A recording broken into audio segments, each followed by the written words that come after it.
to ensure that laws are actually implemented fairly and in full.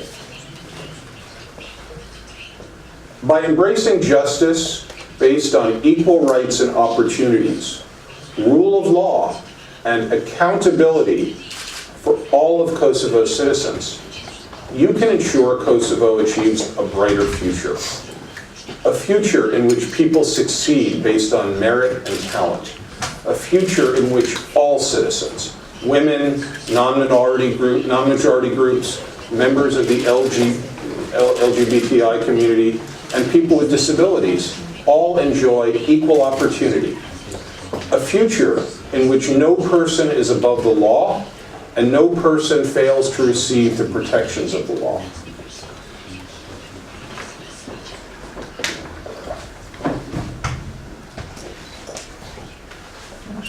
I believe Kosovo's international partners have a constructive role to play in shining the spotlight on violations of justice as well as positive steps, as the US government and others have been doing for some time.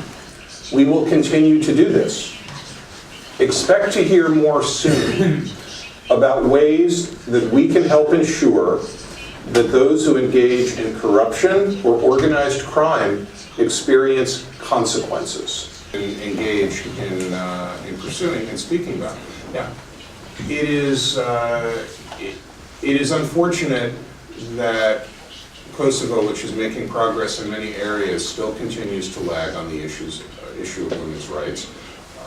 The percentage of women in the workforce, about 18%, is one of the lowest in the Western world, which is a great loss, both for people individually and for the country.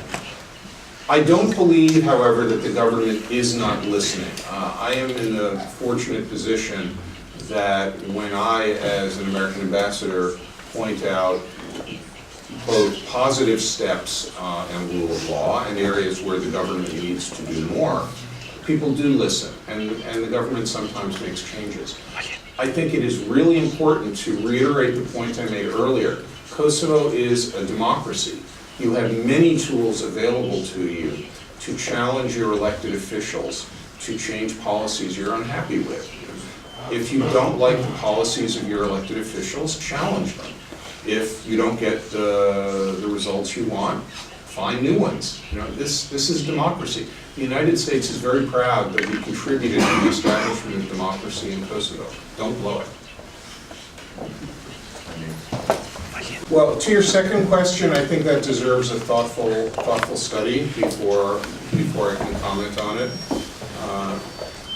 On the broader question, though, I repeat, there are many tools available to the citizens of Kosovo in a democracy to challenge governmental decisions that they think are unfair. Speak out, write, organize, demonstrate. Democracy is not, it's not a sport that you only play on election day. It's a sport that citizens have to play every single day. And of course people have lives, they have families, they have other things to worry about. But you know, authoritarian governments and governments that are not responsive to the will of the people, they count on that. They count on people being too busy to really stand together and challenge the government when they think that the government is doing the wrong thing. So it's very important for civil society organizations like yours and the media to play a leading role every day in shining the light on violations of rule of law and providing opportunities for people to have discussions. You know, I work very closely with many government officials.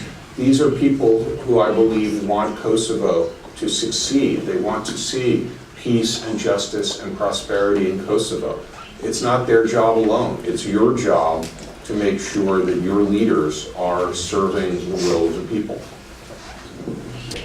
That political parties had engaged in acts of violence in the assembly building, you know, releasing tear gas on the assembly floor.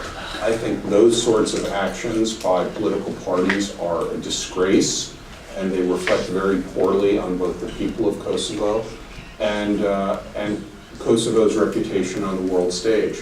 So I think that political parties have a very strong responsibility not to engage in acts of violence or to violate the law. Yeah. I'm not prepared to discuss that today. I don't want to give off-the-cuff, partially informed answers. I think that's disrespectful to the people involved and to the nation.